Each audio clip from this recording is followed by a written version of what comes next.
जी, supreme court ने आज हमारी अपील, जो विक्टिम के फादर थे, उनकी अपील अलाउ करके सुशील कुमार की बेल खारिज कर दी है, कैंसिल कर दी गई है। उनको 1 हफ्ते का टाइम दिया सरेंडर करने का, क्योंकि उनको गलत बेल दी गई थी by the high court of Delhi. Ma'am, आप लोगों की क्या ग्राउंड थे इस बेल के अगेंस्ट में? हमारा ग्राउंड ये था कि इन्होंने 23 लोगों ने मिलके मर्डर किया है एक आदमी का और 4 लोगों को जख्मी किया है। और इन्होंने जब भी इंटरिम बेल पे बाहर आए हैं तब इन्होंने सारे गवाहों के साथ खिलवाड़ किया है और उनको हॉस्टाइल कर दिया है और इन्होंने मिसयूज किया है बेल का। तो इसीलिए ये बेल खारिज होनी चाहिए थी। ये हमारे ग्राउंड्स थे। तो क्या कोई थ्रेट का भी आपने एलिगेशन लगाया था, किसी को थ्रेट किया गया है या किसी के साथ दोबारा किस तरह के कोई फिजिकल इस तरह का कोई धमकी वाला कुछ ऐसा था? इन्होंने सारे गवाहों के साथ हॉस्टाइल किया है, इनको टैंपर किया है। जब जब बेल पे आए हैं तभी ये बेल हमने लगाई थी कि खारिज हो जाए, क्योंकि ये बेल गलत ग्रांट की गई है हाई कोर्ट द्वारा। मैम, क्या आप लोगों की जानकारी में ऐसा भी आया था जहाँ पर ट्रायल चल रहा है उसमें गवाह नहीं आ रहे हैं या डरे हुए हैं? गवाह नहीं आ रहे और उन्होंने बोला भी है ट्रायल कोर्ट में जाके, हाई कोर्ट में भी पिटीशन लगाई है कि हमारे साथ हमें थ्रेट है, हमारी फैमिली को थ्रेट है, हमें इनसे प्रोटेक्शन दी जाए।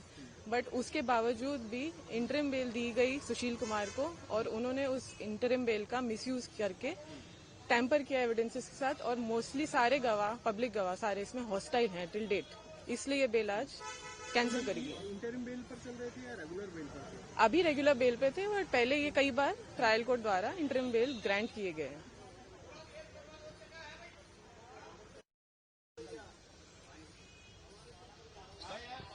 Ma'am, Supreme Court given a very important decision today in relation to bail of Sushil Kumar. What is the decision? Yes, sir. Today the bail granted to Sushil Kumar was set aside because it was an erroneous order, and that is why the Honorable High Court's order has been set aside today in an appeal by the victim's father, Ashok Dhankar.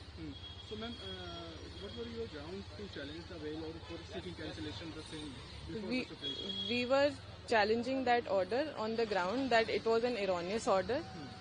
It was not correct as per law because Sushil Kumar had tampered with witnesses whenever he was granted interim bail, and the main star witness had supported the case, and there was video footage of the incident. That is why this appeal was allowed today by the Honorable Supreme Court. Was there any specific relation in regard to threat or hostile the witnesses? Yes, sir. So Sushil Kumar, whenever he came out on interim bail, he tampered with all the public witnesses, including injured witnesses, and that is why all of them turned hostile before the trial court, and the trial is still going on. There are many public witnesses left to be examined before the trial court. Ma'am, was there any oral objection by the Supreme Court while giving the judgment today? They had only directed that within 1 week, Sushil Kumar is directed to surrender. So how it is going to increase the difficulties for Sushil Kumar? It will greatly increase the difficulties because now he is not going to be able to tamper with the witnesses left and not tamper with the trial and influence the witnesses. Will have to go under the custody now? Yes, yes, sir.